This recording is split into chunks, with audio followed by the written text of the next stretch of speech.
I think it just depends on how I'm feeling and the client and what they want. Yeah. But I would say in terms of style, I don't think too much about like the style and like how, whether I do have one or not, or whether it should be my style. I'm more or less like, how can I get better?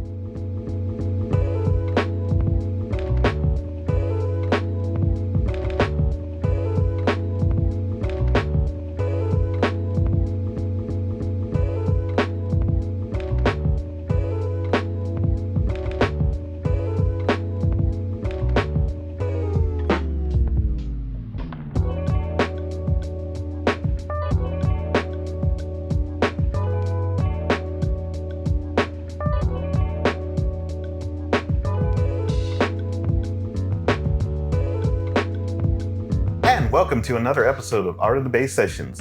And today we are joined by our special guest, Rob. How's it going? I'm good. How are you, brother? Good. But I really appreciate you taking the time. How you been?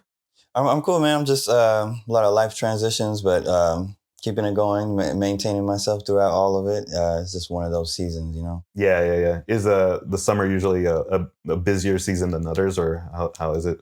No, it usually dies down a little bit for like art sales and client work and stuff like that. But I just mean like life stuff. Yeah. What would you say is probably like the peak season for like all things creative? Usually I would say it's like the fall and somewhere between fall and the winter. So like November, December. Okay. It gets really busy then. Yeah. I can imagine just everything kind of tying in at the same time at that point. Yeah, exactly. Events, client work, all of it. Yeah. Yeah. Awesome. Well, thank you so much for joining us. Yeah, thanks for having me. Yeah, we usually start off the podcast just kind of getting like a brief history of your background. Like that could be anything. It could be either your school background in general, like your art background, like anything that you kind of want to get started with. Sure. So my name is Robert Liu Trujillo. I'm an artist from Oakland, born and raised in Oakland. I've lived all over the Bay Area, Berkeley, San Francisco. I even lived in Hayward a little once. Nice. Union City, El Cerrito, Richmond. I've lived in a whole bunch of places. But as a kid, I was big into graffiti. Graffiti was like a doorway for me into the art world or art making. Yeah. And then with that, I kind of started going to school, studying design, things like that. And then realized that wasn't really my passion. It wasn't really what I wanted to do. So then I started to do a lot of fine art and co-founded a collective of other artists who had some type of connection to social justice or movement making art. And that was a group called the Trust and Struggle Collective. That was 2003. And this year is actually our 20th anniversary. That's amazing, yeah. We were, two of us were going to San Francisco State at that time. My homie Ben from Pittsburgh and my homie Scott from Pittsburgh as well. And then later on we started growing slowly but surely with members. And then from that, doing a lot of murals, I became a teaching artist. So I taught a lot of kids around the Bay. And then I became a really young father, and that my son really inspired me to get into children's books. And so doing public art, murals, illustration, kids' books, that's been kind of like the foundation of the work that I make. Right. That's amazing. Yeah, I definitely want to get to that later on because that's what I looked up on your LinkedIn. That's amazing. Congrats again on the 20-year. Like that's thank you. Yeah, a huge accomplishment because, as we all know, things are really hard, especially post-pandemic. That it's just like just to keep it going at that point. Yeah, this is really hard. How was your time in school? Like I think I saw that you also went to the Academy of Art. School was interesting. So when I was in high school and when I went to SF State, I was lucky in that I got to take ethnic studies classes. And so I got to learn about African-American studies, Raza studies, American Indian, Asian American. And I really didn't appreciate just how important and groundbreaking that was until I got to go to a private school like Academy of Art and then later Parsons in New York. Those courses were really instrumental, not only in having kind of like a self-determination for like what I want to do, a better understanding of who I am and how I fit culturally within like the framework of U.S. history and like the Bay Area and the broader country and the world. And then I think also just understanding like what's not being taught or what's missing from most curriculums, whether you're in public school or at a university. But when I went to SF State, I only took like a few art classes and design classes. And then most of it was just learning on my own. The doorway of graffiti was kind of like a school in and of itself, just learning from other artists and how to to make work, techniques, and all of that was like a really great challenge for me. When I went to the Academy of Art, it was really interesting. It was kind of like what I call like a worker bee school. So like you go there and you learn a lot of different techniques and a lot of concrete skills for drawing, and whether that be for animation or editorial, illustration, or fine art. Most of the people there, I feel like, were definitely working on their skills for drawing. And then when I got to Parsons, I went to Parsons as well in New York. It was to me, it felt much more like art director class, like people who are trying to get you to work for the companies to kind of manage other people. I see. It was much more conceptual in that way, like less skills, I felt like. But yeah, art school is interesting. Now that I've been through it and fully in debt, I don't recommend it unless you need that type of environment. And these days, there's just so many ways to kind of like hack your education and do it on your own. So yeah, I think I went to school around the same time, around 2003, 2004. So yeah, definitely I can agree on that sense where there wasn't YouTube. I don't even think YouTube is around there. So yeah, you're right completely. With all those resources that we have now, that wasn't available back then. Or even like online classes, like that didn't exist when I went to college. So yeah. Totally agree. What made you kind of select those schools to go to? Well, when I first graduated from high school, I graduated from Berkeley High. This was in the late 90s. I wanted to go to school in New York, actually. There was a school called the Cooper Union that my homeboy went to. And it was a school where if you get in, you get art instruction for free. And I didn't get in. And so I decided to try to go to somewhere local. And when I checked out SF State, there was a lot of homies that were going there. And I was like, this is close enough. I wasn't even thinking about the ethnic studies at that time. And then when I got there and I started like taking some of those classes, in addition to, your general education and design classes, I was like, wow, this is a really cool school. Yeah. I ended up dropping out of that school, but that's what made me want to go there. And then as I was doing the fine art, I realized I really wanted to understand illustration much better. And I was barely just kind of understanding what were the terminology and what were the words you use to describe these different disciplines. And I feel like there are blurred lines between them, whether you focus on one or the other. So Academy of Art was also like, oh, that's local. That's an art school where you can get some more specific skills. Let me try that. Yeah. And then I dropped out of school, became a young dad, took some time off, was working. And then when I decided that I really wanted to get into kids' books, that's when I decided to go to Parsons because they had a program for that. Yeah. Nice. Was there anything from either school that you felt like was really impactful as far as either like a class or a teacher, or was there anything that really stood out to you at either school? I can't say. I mean, there was I can't remember the brother's name, but there was a fine art teacher at San Francisco State that was really helpful because he really embraced the students. He brought us over to his house. I cannot remember his name. Some of the ethnic studies teachers were really cool. Like they were really, I think they were really invested in making sure that more Black and brown students succeeded and that they didn't drop out and they didn't feel like they didn't belong.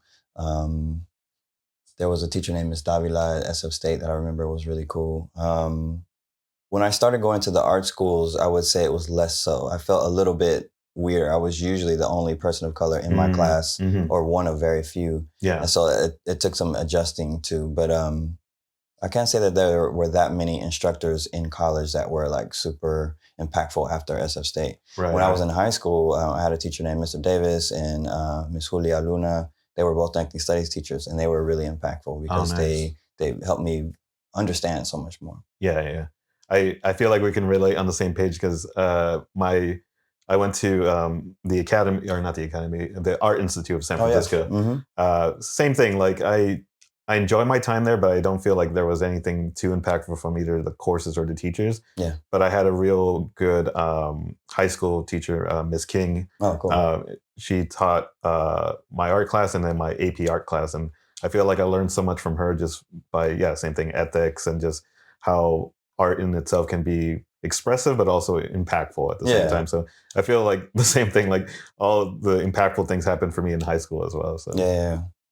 And I would say I also learned the bulk of what I know about art making from other artists, and a lot of it through self-study and kind of exploring on my own and really practicing, which, everyone, no matter what your discipline, has to do.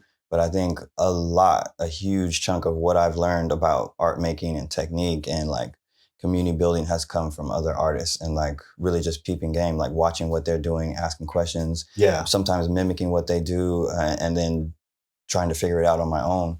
And then some friendly competition as well, like trying to outdo them or outdo each other. Right. But so much of what I've learned has come from my friends and the people I met in the art world. Yeah. I can agree with the kind of friendly competition too, because it's the same thing with sports. Like Sure. you're only going to get better if you're trying to match them at that Exactly. point. Yeah, Exactly. So I agree. I saw on your LinkedIn too that you're also, are you still at Lee and Low Books? Yeah. So I started working with them right before the pandemic, and we were working on this book called Fresh Juice, Jugo Fresco, that comes out this month, actually in July of 2023. So yeah, technically I'm still working with them. I mean, it's a publisher, so I put it on there because I just wanted to let folks know that I'm working with them. But yeah, technically, yes. Yeah. Awesome.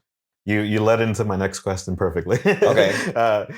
Based on that, what were some of your art influences growing up? Was it could either be in New York, in the Bay Area, or anywhere else? Like who were kind of some your influences to get into the creative field?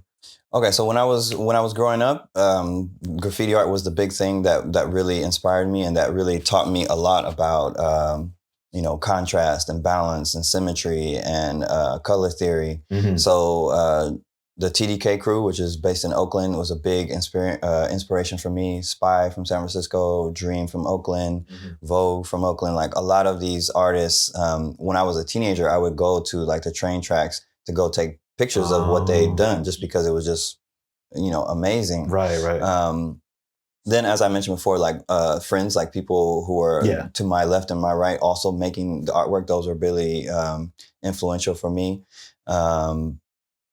I think as I got older and started to understand, it's not just about painting your name and like being famous for who you are and like that anonymity in the graffiti world. It was also really important to like try to craft a message that was beneficial, not just for a particular campaign or issue, but like for your community. So Juana Alicia is a big influence. She was one of my teachers at SF State, and she is one of the best muralists in the Bay Area, and she splits her time between here and Mexico. But Juana Alicia, Patti Rodriguez, she was one of the original muralists in the Mission District. There's actually a documentary that just came out called Las Muralistas. That's about Latinas who, it's Susan Cervantes, I think, who does Presida Eyes in San Francisco. She's in it as well. But my mom worked at the San Francisco General Hospital in the city. She's from Frisco, and that's in the Mission District. And so all throughout my life, I've been walking through the Mission District, seeing the huge mural movement, which bled over to Berkeley and to Oakland. And that was a huge influence for me alongside graffiti. And then when it came to illustration, one of the people I think who kind of blurred the lines between the two was Mo too. He's an artist from the UK and from Paris. And so if anyone ever saw the cover for Spray Can Art, there's a character that's on the cover. He did that character. And beyond just doing artwork on the wall, he did a lot of illustration digitally and like through traditional means. And so he was one of the artists that really inspired me coming up. I mean, there's literally hundreds of them, but those are the ones that come to mind right now. Yeah. I think that's always the hard part of just like narrowing it down, but also trying to remember, like, especially that far back of thinking like who influenced you, what influenced you. I mean, and now I think, younger artists, like, there's this guy, Richie Pope, who does comics. I like Nyla Magruder, who does comics. Like there's Abel Hayward or Hayford, I think it is. There's so many like younger artists who I'm looking to be like, man, they're really dope. Like just trying to, pick up game from them. Yeah. No, I feel the same way. Now that I've gotten older, it's the same thing. Just either working with local artists or just seeing new artists pop up, like the ones that are younger than me. It's the same thing. I get inspired by them just because you can see the passion at that point, even at an early age, that they're really on top of what they're doing at that point. Yeah, and then there's so much more. I mean, I can't speak for them, but through my eyes, when I look at what's available in terms of like art education and like mentorship, there's just so much more available. Yeah, like so much more game you can pick up that when I was younger, it was a little bit harder to find. Yeah. But it's really dope to see like what they're doing. Yeah. That's awesome. I know you had mentioned the reason why you started getting into children's book, but how did you actually start approaching it? Like what's like the steps to actually get in the door, or just start to coming into publishing your own work at that point? Well, the children's book world is very gated. It's like many communities where there's a lot of hoops you have to jump through, a lot of gates and gatekeepers. Yeah. I mean, part of that is because, you know, you want to have curation. You want to have someone who has good taste, who knows what is good and what's not, to kind of like craft, you know, who are the next people to get on. Yeah. But it's very hetero, it's very white, it's very like over a certain age, non-disabled, like it's very like one thing. And so when you start thinking of all the books that have been published yearly, like it very much reflects that. And so that's why there have been calls for more diverse creators, whether they be Black folks, Indigenous, Asian American, Latino, or queer writers and illustrators to get in the field. Right. But in terms of how you get in, it took me a long time. So when I started going back to school, it was 2007. I started sending my work out then. And back then, what I understood was you send out postcards. You send them to publishers, you send them to art directors, you send them to people who are like in the game and trying to basically catch their eye. Yeah. I didn't know it at the time, but I needed a lot more work. I thought I was a shit, but I wasn't. And so I had to like do a lot more practice and study. But it's basically like tracking down the people who are the architects of a specific book or a specific publisher or a specific imprint. And what I did was I tracked down people, I got in touch with them, I showed them my work, I sent them my work. They said, "You're not ready." I took a break and started to just go back and work on my craft. When it comes to the publishing world, you really have to get specific about what is the reader you're trying to reach and what age group you're trying to get. Yeah. When people think of kids' books, they usually think of picture books first, because those are like around preschool age. And usually they think of middle grade books second, which is around, you know, 6th, 7th, and 8th grade. But for me, I had to work on the visual arts first. That was my main technical ability, was to draw and paint and do visual art. Yeah. And then as I progressed and started to understand the power that authors have, really reading tons, like literally hundreds of books, in early readers, comics, picture books, middle grade, YA, like all of the different genres and age levels, and basically understanding who do I want to write for. And I'm still learning. I'm an author, but I'm still very much a visual artist learning to be an author. Right. So I sent out a whole bunch of work, got my first deal in 2013, and then that was illustrating for someone else's story. And then I began to write as well. And it has slowly blossomed into a community of writers and illustrators and publishers and independent people. But yeah, I could talk a lot about that, but I answer a specific question. Oh, yeah. No worries. No, thank you so much for that. I'm genuinely curious too, because I just don't know like how that kind of gets started, but you answered it perfectly. How do you go about that, either in the early stages or later on? Like, how do you choose to collaborate with certain like authors if you're just doing the visual portion of it? Well, if you work with a publisher, like a well-known publisher, usually they pair the people. And so you try to send your work out there and get known as an illustrator who works on whatever the age group is. And then an editor or a publisher or sometimes an author will be like, I really like this person's work. And then they'll pair the two. And sometimes they meet and sometimes they don't. Yeah. If it's an independent world, you kind of like meet up with each other and figure out, how are we going to do this? Almost like an MC and a producer. And you figure out like, how are we going to make this album and put it out on our own? That's generally how it works. Yeah. Awesome.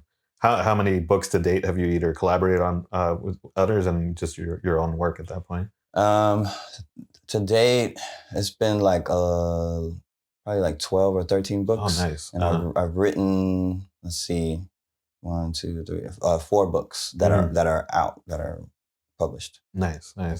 How long does that process take? Like for example, just for you to like write it and do the art for it, like how does it go from like the planning stages all the way until like the actual publication of it? Like I know that's probably like a long-winded like it varies. It varies. I mean, for this book that's coming out, Fresh Juice, Jugo Fresco, that one is taking about 4 years because it was in the pandemic. The editor who started with me had a kid, right at the start of it. Yeah. I had just had a new baby girl, and so it was stretched out. It took a long time, but usually it takes about 2 years, I would say, roughly. Oh, okay. Yeah. Yeah, I can imagine that just being like such a long process with anything that you just have to take into steps and build off one thing and build and wait at that point. Yeah, I mean, in some aspects it does get easier just because you know what you're doing, and so it's easier to go into the next book. But sometimes also the type of stories you want to tell get more ambitious as you grow, and so like it's like the challenge keeps meeting you at the next level every time you grow. Yeah. Does it does the work kind of distribute where like you try to spend the equal amount of time coming up with the story and doing the visuals, or how do you good question. Yeah. It depends. I think sometimes I'll come up with a drawing first and really like that and write something, and then sometimes I'll be like, you know what, I need to like sit down and write down this story and then draw. It varies. Yeah. Okay. Yeah, I know that's always like the hard part of like, how do you balance out, like, especially if you're wearing multiple hats, like how do you balance out the work and stuff like that? Yeah. I mean, I like to do both, thankfully. So I'm better at the visuals, but I'm starting to get better at writing.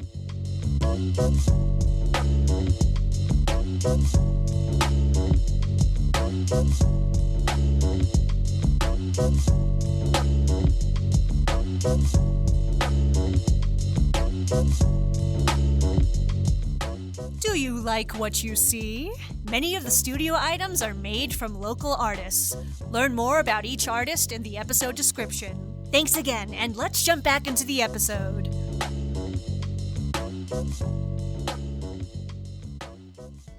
So this season we wanted to get different perspective on folks who do different types of shows, whether it be like expos, pop-ups, festivals, and stuff like that. I know that you've done a couple of different variations of those shows. Yeah.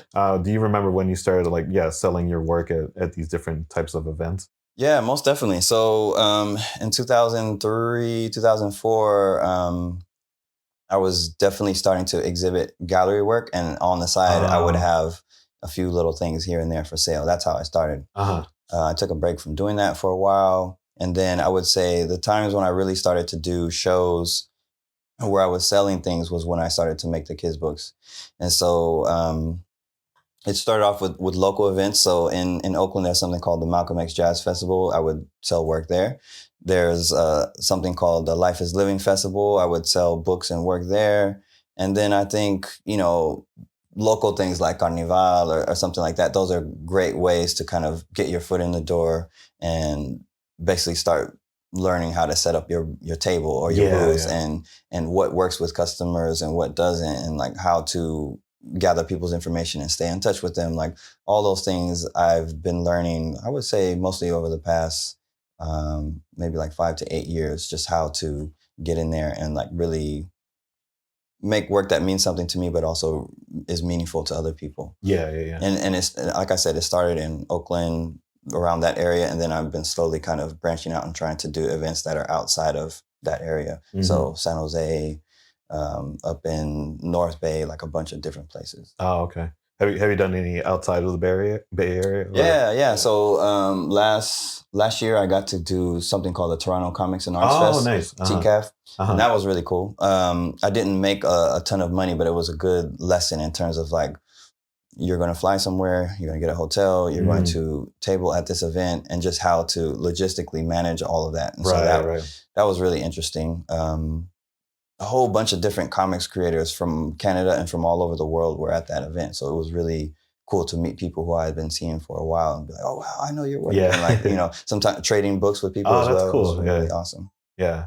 Nice. Yeah. We haven't done it yet where we've done anything in different cities or different countries, but I would imagine all the logistics of like flying all your stuff over, and that's I mean it really helps for me to plan ahead and try to find someone who you can crash there on their couch in the city you're going to, just to save that cost. So that way you have more cushion in terms of how much you sell and all that. That's true. And then if you can find a way to, because I mean books are really expensive, like to ship them there early via media mail, Yeah. The goal is to not bring as many back. Exactly. Like sell as much as possible as you can. And then that also comes with doing research. One other event that I did in Seattle is called the Seattle Urban Book Expo, and it's a predominantly Black and Brown books festival run in Seattle. And I've only been to Seattle once before, and so it was really cool to go back to the city and be doing an event that's there, Right. but also just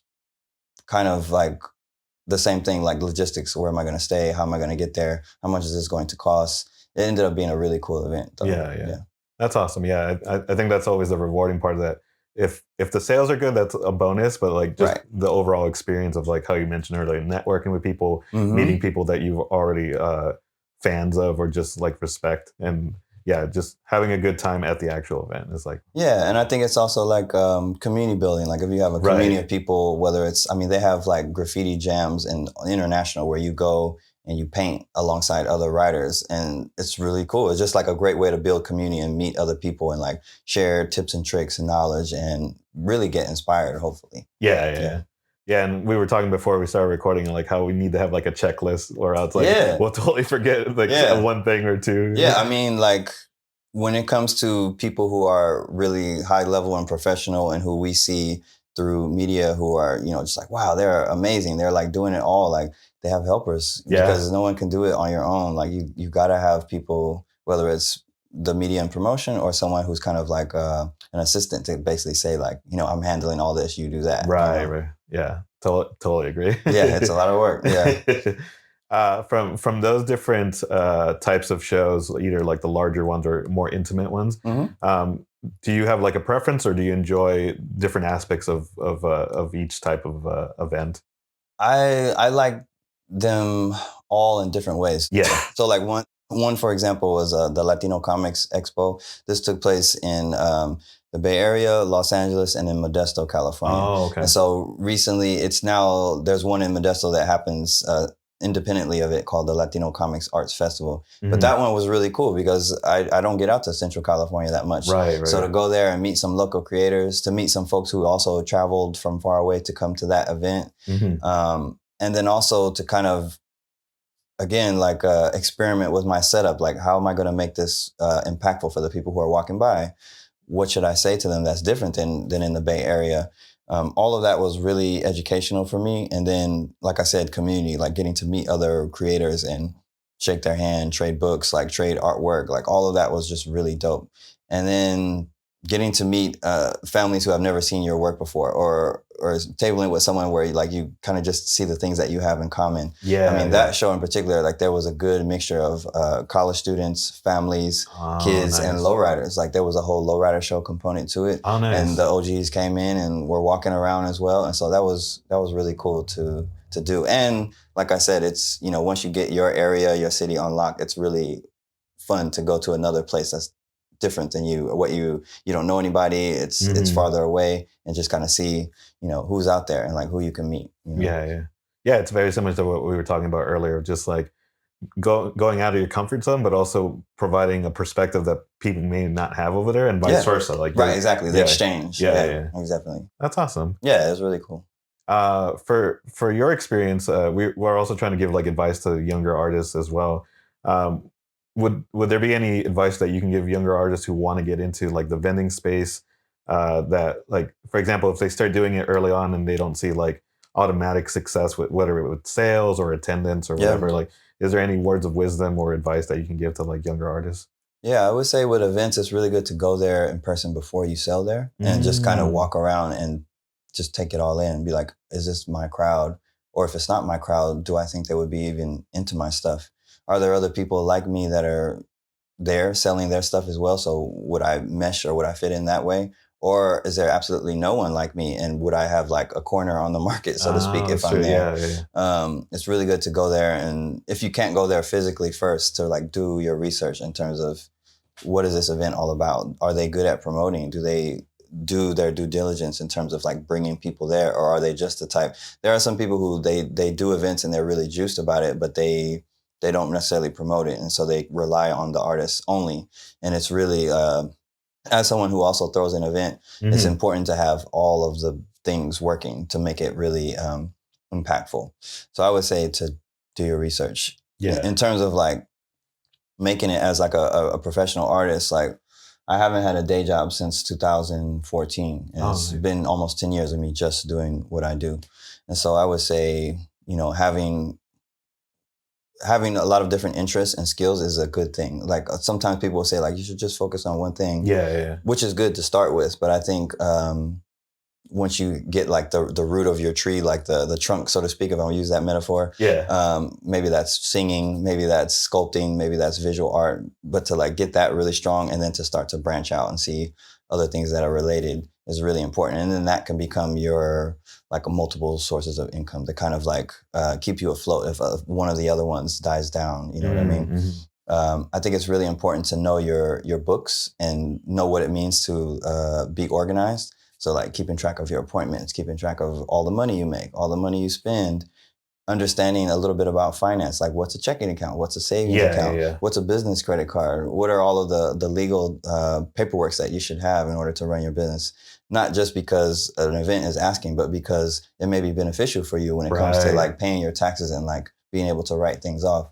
So I would say in most cities, they have something called like the Small Business Administration. And in addition to being like a great artist, it's really important to know your business and like how to conduct yourself. So that way, when the adults or the parents or like the older people come knocking and being like, what are you doing? You can like show them the numbers and to be like, this is what I'm doing. Like you can see the visuals and here are the numbers.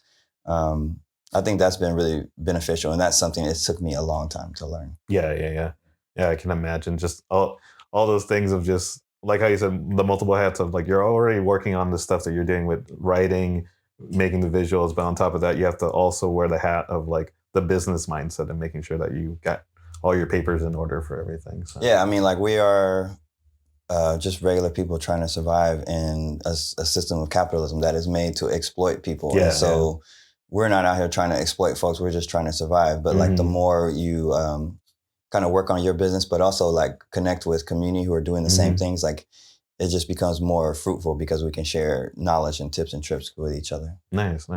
So you also host your own events as well? Yeah. So one of the events, so I am a volunteer, one of 6 volunteers or like a rotating number of volunteers that do an event in Berkeley and Oakland called the Social Justice Children's Book Holiday Fair. It's a mouthful, but it's like 7 years running, and we do it around right before the holidays, basically before Christmas. Yeah.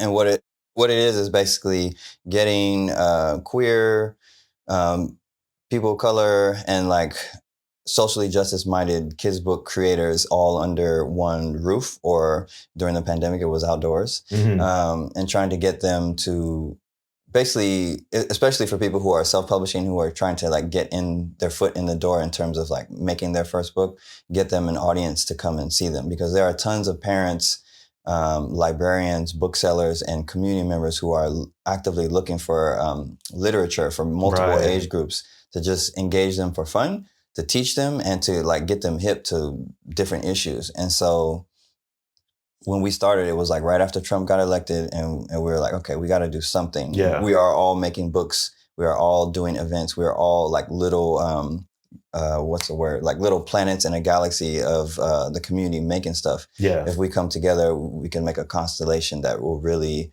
benefit our community. And like I said, it's all volunteer run. So we've been just, kind of pouring our time into it for many years to like slowly make it beneficial for these book creators. Sometimes there are people who are already on, they're like with the publisher and they have experience. Right. But for the most part, there are a lot of folks who are just starting out. And as we were, we started out independently as well. So yeah.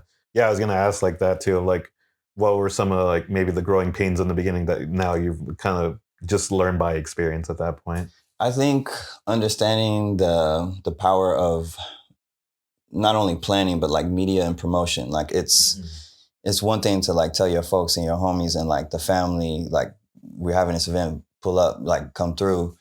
But after a while, if you only rely on those folks and be like, oh, why aren't you coming to my thing? Yeah, like it gets a little bit like taxing on your folks. So it's important to like tap the folks that they know. And like, if, people who you work with or people who you went to school with, the broader community of people who are book lovers or who really are passionate about social justice or literacy or any of these things, to say, hey, this is happening. Like, this is something people have been asking for. Here it is. Please come and check it out. I think it's also really important to like make it accessible. So like there's wheelchair space. During COVID, making sure that it was safe. So we all wore masks. I I think also bringing in entertainment to like kind of really excite people and excite families. Yeah. So we've had food in the past.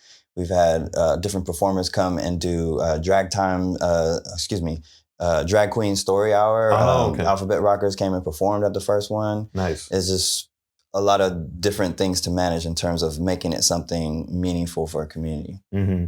And that's perfect because then you start integrating different things and get a wider range at that point because you're mixing in different subcultures, different everything. So at that point, you're just broadening it at that point. Mm-hmm. And I think also like as anyone who like manages something, whether it be like a podcast or an event, like it takes a lot of administrative skills like behind the scenes to make sure like people show up when they say they're going to come. Yeah. You're reaching out to people, you're finishing something that you already did. Like all of that comes with a lot of practice. When you're targeting like a younger audience, like fifth graders and everything like that, how do you go about kind of trying to connect those messages for them to understand at that age? Like how is that different from if you're trying to teach college students versus like younger folks like elementary school students? Well, that's the thing. I think when it comes to like part of the pushback we get with the social justice book fair is like people who think young people don't understand or that they don't get it or that it's too radical for them or that it's too violent or that whatever. And we'll say like, I want to protect my kid from that. And it's like, whether you want to protect them or not, they are growing up in it. They are living it and experiencing it. So regardless of the age, like we may break it down differently and like may do a shorter version of it, but they all understand the issues pretty quickly and are very open-minded in terms of not only what is happening, but what are the solutions to it. In terms of like how I engage like fifth graders versus like high school students is very much like the size of and scale of the project. Like the fifth graders might do a small painting or like a small project that they can handle and hold within themselves. Yeah. And like the older students might be able to do something that's much larger, like a mural. But they all have an understanding and like a politic, if you will, and a critique many times of like, this is what I think is what's happening. And it's just basically showing them, again, what we're doing is not something new. It's like what people have been doing for a long time. And because of that, we have a lot of examples, not only of our work, but other people's work to say, here's what some other people have done. And a lot of times they're like, I've seen that before. And sometimes they're like, I don't know anything about this. And basically saying like, okay, here's the issue. Here are some paintbrushes or some cans. What would you say? What would you want to do about it? And so that, in those instances, those are some of the times where we learn and get inspired the most because they are not coming with a jaded attitude about it. They are coming with a very excited, that's whack. Here's what y'all should do. Like y'all adults are tripping. And it's like, you know what? We are tripping. Like, so yeah, that's usually how it goes. Yeah. And like what we were saying earlier, like just getting that perspective from younger generations that, it's eye-opening to us because we grew up a certain way. So we feel like, this is what we remember from that age, but now things have changed. Things are different in the modern age that when you hear those stories or like how you were just saying, getting those feedback or critiques, you're like, oh, wow, like things have changed. Yeah. So I mean, take for example, like the term, like how people identify. Like some people are only comfortable with being called Chicano or some people are only comfortable with.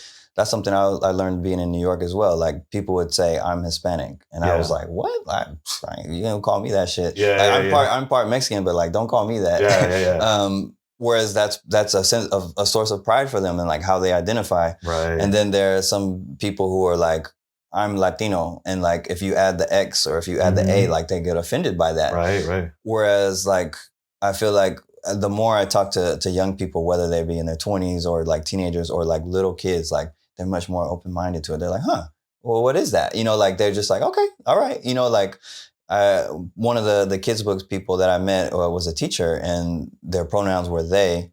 And when it came to being called a teacher in Spanish, most people say maestra. They didn't want to be called that. They were not that gender. And so they put an E, so it's maestre. And there are some people who are just like, I don't know about that. Like, that's not what we, like, older cats who are like not feeling that. And then the kids were like, all right, cool. like they just roll with it. And so it's not saying one is better than the other. It's rather expanding the knowledge. Like we may not say the same slang words that our parents say, but we have some new ones. And like, it's just kind of translating it and be like, look, life is constantly changing. And like the words and the things that we need to express who we are and what we're feeling are also constantly changing. And in order to really be hip or to know what's happening, we gotta know that stuff. And so that's why I get inspired by talking to younger people, because there's stuff I don't know. So I'm just like, can you please explain this to me? And they're just like, okay. So you're just getting an education from them equally at that point. Exactly. Yeah, that's amazing. Like, put me up on game. Like I'm sitting here trying to be the teacher, be like, let me put you up on game, but they're like, just hold on. Yeah. That's amazing. I love that, like that synergy between different generations. From your work, from your actual visual work, would you say that you have like a certain art style, or do you think like it's still just something that you kind of create and don't visually see it, or do you visually see like your own art style when you start making artwork? I do. I try to just do what I do, and there have been people who told me like they'll see something and be like, "Did you do this?" And then I'd be like, "Yeah," and they're like, "Oh, I knew it was you." Yeah. Sometimes I don't see it, and I'm just like, I just do what I do. Like there could be a lot of people who do it the way I do. As I mentioned, I work in public art, I work in children's books, and I also work in illustration. So I will work for organizations or small companies, and all of those sometimes can look the same, and some of them can be very different. But I like to work in traditional media, acrylics, watercolor, pen and ink. I like to work digitally as well. I think it just depends on how I'm feeling and the client and what they want. Yeah. But I would say in terms of style, I don't think too much about like the style and like how, whether I do have one or not, or whether it should be my style. I'm more or less like, how can I get better? I'm all right, I'm fine, or whatever. Like there's be someone who would like give you praise, but like for me, I'm always thinking like, how can I improve? Like, how can I get better? Like I'm 43 years old and I'm like, I'm all right. Like I still need to improve. And how can I, not in a detrimental or a self-deprecating way, more just like, there's more knowledge to learn. There are more skills. There are more really cool tricks to put in it. And how can I learn those? Yeah. And then hopefully share those with other people as well. Yeah. I think earlier when I started asking folks that question, like it wasn't too difficult. But then after a while, folks are saying like, oh, actually, I don't know if I actually have a style. When visually, I can clearly see that they have a style. For sure. But that's the perspective of someone else. So right. Like, for the artists themselves, sometimes they may or may not see it at that point. Yeah, most definitely. I mean, like when I think of my collective members, if you were to put there's 15 of us, if you were to put, all of their works up on the wall, I can tell you who did each one just because I know what they do. So I know what you mean. But like, I try not to think about it too much. Yeah. Nice. Yeah. And then one of the last questions, I think I'm going to rephrase it because lately it's also become a harder question for people to answer, where it's like, I ask them like, what are some of their favorite projects, either individually or collaboratively? But I think what I want to phrase it now is more, what are some of the projects that have stood out to you, I guess? That way, like, it's not just saying like, oh, these are my favorites, like maybe something that stood out to you at that point. Okay. Let's see. So there was a project that my collective did with the OG Juana Alicia and some of her students in West Oakland. What happened was that my collective, some of us, and Juana Alicia and her students and a bunch of other people were going to basically do what is called an RFP, a request for a proposal. Cities and governments and states and sometimes countries will put these out and say, hey, we have a public art budget and we want to make some artwork for this school or this train station or whatever the case may be. For this one in particular, it was for an organization in the West Oakland part of Oakland. It was on San Pablo. If anybody knows this area, it's kind of like, it's predominantly Black, and it's also next to a street where there's like been a lot of just crazy activity. So we were going in to pitch ours, and then our OG, Juana Alicia, was going in to pitch hers, and we didn't know it. And so when we went into the room, like we were like, oh, you here? And like, oh, you here? And so there was someone else who was pitching, and we were like, you know what? we should just combine forces. And so it made our project stronger. And so when we pitched it, like we're working together, they were like, oh, okay. And like we won it. So we got the pitch. And basically it was memorable because there were so many different people working on it. There was the organization who was kind of like the umbrella who were kind of spearheading the project. And then there was all these artists with different ideas. And then there was the actual process of having workshops where you talk to the people who live there, who got to see it every day. And like, you don't want to make something that's cool to you, but like, they're like, this means nothing to me. Yeah. So meeting with them and talking to them about what is the history of the neighborhood, what is historical or what is happening right now, and trying to make something that, I mean, this is a youth center, and what they wanted to do is to have a place where, like so many areas, like a lot of activity is happening, people getting shot, there's like prostitution happening, there's all of the ills that are happening under capitalism in one neighborhood, sometimes not that present and sometimes really wreaking havoc. And so they wanted to make a youth center where young folks could come in, take classes, do artwork, study, whatever, and be safe. And so the artwork had to be inviting for young people. So some of that is taking the advice of the elders, and some of that is taking advice from the young people, and then taking it and like synthesizing it, translating it. How we're going to make this dope. We do that. That's regular. That's normal. For this particular project, it wasn't just painting on the wall. We had to do it in tile. And so that meant an extra step of painting the murals, having them photographed, and then having those printed on tiles that would last. They're supposed to last 100 years. Yeah. And it's still up. It still looks just as beautiful as it did the day it was there. That was almost 10 years ago. Wow. So that's a memorable project because it took a long time process-wise, and it was challenging. Yeah. In terms of like books, like the one that's coming out, Fresh Juice, that's memorable because I started that story 10 years ago. And the process of like working on it, leaving it alone, and coming back to it has been a lot of tenacity and just kind of realizing like it needs work, and being open-minded enough to like let other people give me advice about, in terms of like editors, art directors, like how are you going to make this look good? Yeah. That was memorable because it's a big learning process for me. Yeah. Those are the two ones I could think of right now. Nice. And just a quick follow-up with that one, like for you as a creative, like especially when it comes to something like a book that you're doing every aspect of it, how do you know like when it's at least, it's hard to say when it's done, but at least like when do you feel okay with just like completing it, so that way you can actually go to the next steps at that point? Well, with the book, because I'm a parent as well, I have two children, one who's older, one who's younger. If you read a good picture book, usually they're for like nighttime or story time. Yeah. If you read a good one, it'll flow. It'll move quickly. You'll be able to start and finish it with ease. Ones that have too many words or overly descriptive, it drags and it takes a long, and you're just kind of like, it feels like a chore. Yeah. If it's done well, it should feel like a breeze, and it should feel like you could read it again if you wanted to. So that's one aspect. I try to make sure the writing, it's descriptive but brief. Yeah. So that's one thing. And then you want to make sure that the visuals are both complementing what's being said, but sometimes saying more. Like if you look at a good film, sometimes what the actor is saying is not necessarily what's happening in the background or visually. Yeah. And so that's how I usually know it's done. Like if those two things are working, then I'm like, all right, it's good. Yeah. Usually that's how I know. Yeah. That's awesome. Yeah. Like I think for me and a bunch of other artists I know, that I think that's always the hard part of like knowing when to finish something, because you always feel like you can always add on to it or improve something. Yeah, I mean, like if you ask me about like a fine art piece, that's different. Yeah, Like I'm not trying to illustrate a story.